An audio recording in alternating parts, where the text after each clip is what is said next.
Բացարձակ անընդունելի է պարոն Փաշինյանի այս տեսակ վարքը, դատապարտելի է այս տեսակ վարքը եւ դատապարտում եմ ցերեկնել մոտ 20 հասարակական կազմակերպություններ ու գործիչներ, այդ թվում նաեւ մեր կազմակերպությունը եւ ես այս տեսակ վերաբերմունքը դատապարտող հայտարարությամբ ենք հանդես եկել։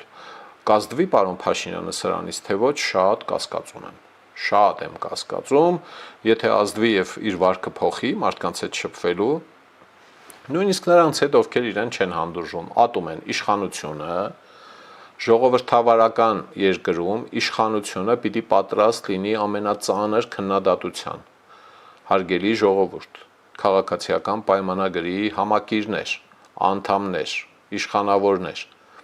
սա ոսկե կանոն է։ Հակառակ դեպքում հետևանքները լինում են շատ տխուր։ Արդյոք կինը իրավունք ունի ատելությամբ տոգորված լինել իշխանավորի նկատմամբ։ Ունի։ Ժողովրդավարական երկրում մարդը իրավունք ունի ատելությամբ տոգորված լինել։ Սկսեցին գտնել, քանդել, հանել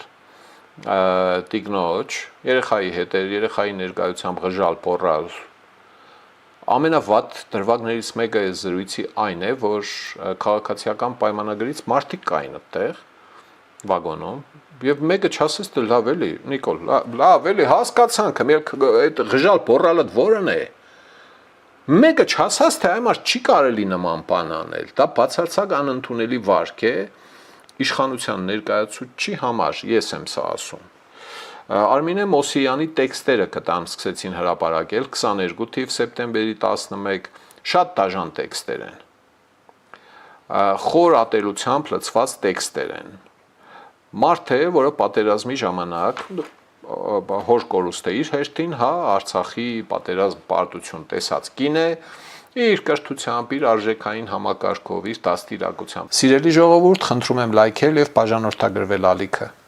Դրանով դուք կնպաստեք, որ հաղորդումներն ավելի շատ մարդ տեսնի։